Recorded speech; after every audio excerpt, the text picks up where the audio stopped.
തോറ്റുപോയി എന്ന് വിചാരിച്ചിടത്തു നിന്ന് വിജയിച്ച് മാർച്ച് 27 തന്നെ ഈ സിനിമ റിലീസ് ചെയ്യാൻ കഴിഞ്ഞത് പൃഥ്വിരാജ് അടക്കമുള്ളവരുടെ കഴിവ് തന്നെയാണ്. ഇവിടെ പ്രശസ്ത നിർമ്മാതാവ് ഗോകുലം ഗോപാലൻ കേരളത്തിലും തമിഴ്നാട്ടിലും ഈ സിനിമ റിലീസ് ചെയ്യുമ്പോൾ മറ്റു ഭാഷകളിൽ ഈ പൃഥ്വിരാജായിട്ട് അടുത്ത ബന്ധമുള്ള വമ്പൻ കമ്പനികളാണ് ഈ സിനിമ റിലീസ് ചെയ്യുന്നത് ആലോചിക്കണം.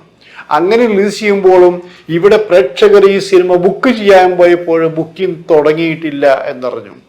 കാരണം ഞങ്ങളും ഈ സിനിമ ബുക്ക് ചെയ്യുമ്പോൾ ബുക്കിംഗ് തുടങ്ങിയിട്ടില്ല എന്ന് പറഞ്ഞു.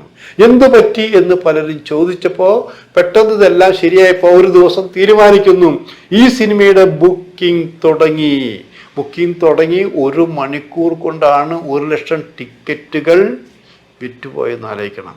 അപ്പോൾ ഒരു ദിവസം കൊണ്ട് പിന്നെയും പറയാം, അപ്പൊ ഏകദേശം ഒരു 50 കോടി എടുക്കാറാവുന്ന ഘട്ടത്തിലേക്ക് എത്തി.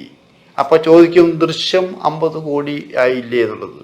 ദൃശ്യം മലയാളത്തിലെ ആദ്യത്തെ 50 കോടി കടന്ന മോഹൻലാൽ ചിത്രമാണെന്ന് ആലോചിക്കണം.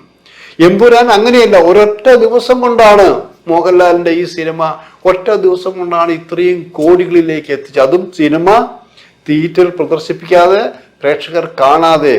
ദൃശ്യം പ്രേക്ഷകർ കണ്ടിട്ടാണ് 50 കോടിയിലെത്തിയതല്ലേ. അങ്ങനെ എത്തി നിൽക്കുകയാണ് ഈ സിനിമ എന്ന് ആലോചിക്കണം.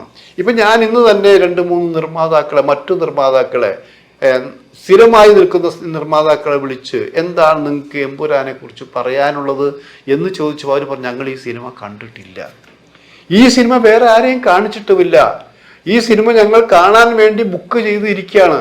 കാരണം ഈ സിനിമ വിജയിക്കേണ്ടത് മലയാള സിനിമ മാത്രമല്ല നിർമ്മാതാക്കളുടെ ആവശ്യം തന്നെയാണ്.